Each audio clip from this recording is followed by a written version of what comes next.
આજે આપણે બનાવીશું ભજીયા, જેના માટે મેં ચણાનો લોટ લીધો છે, ચાળીને લેવાનો છે જેથી ગઠ્ઠા ના પડે. એમાં આપણે ઉમેરીશું મરચાં, ત્યારબાદ આદું છે, લીલું લસણ લીધું છે,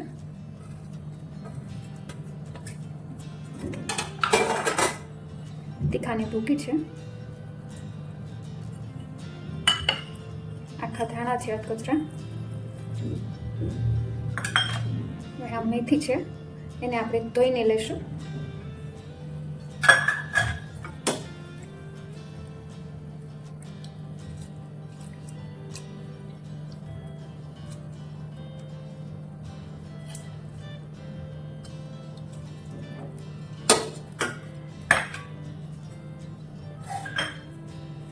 ત્યારબાદ લીલા ધાણા છે, એને પણ આપણે ધોઈને લઈશું.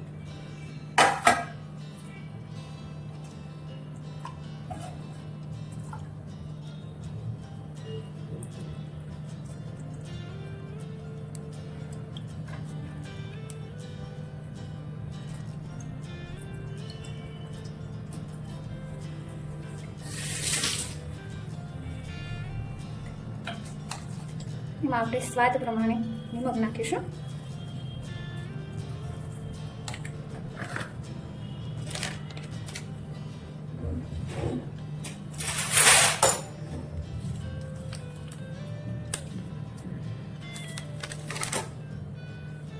હવે એમાં આપણે સોડા લીધેલા છે એ નાખીશું, જે ટાટાના છે.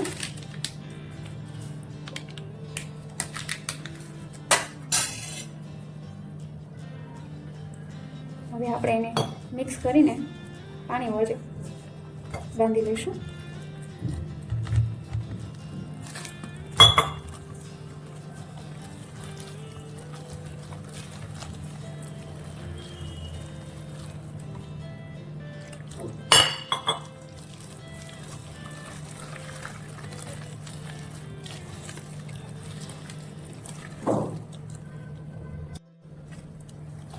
તો તૈયાર છે આપણું ભજીયા માટેનું બેટર, જે બહુ જાડું પણ નથી રાખવાનું અને બહુ ઢીલું પણ નથી રાખવાનું.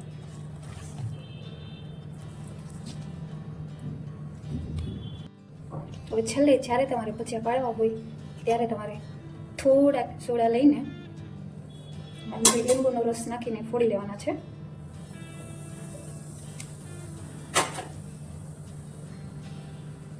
સોડા ફૂટી જાય એટલે આપણે મિક્સ કરી લઈશું.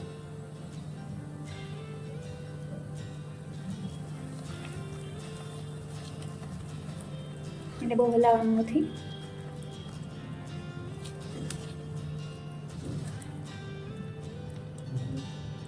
હવે આપણે ભજીયા પાડી લઈશું.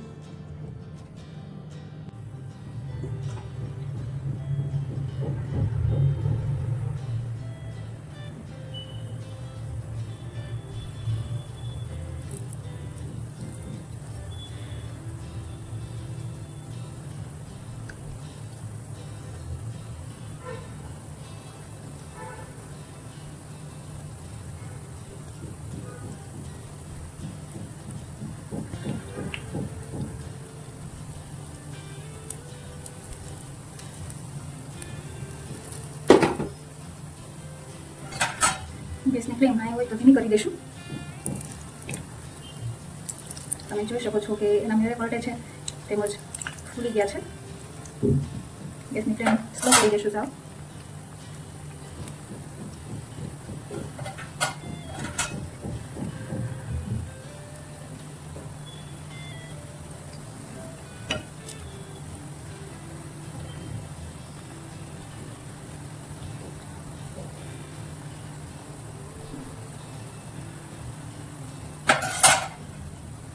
જે આપણા ચડી ગયા છે.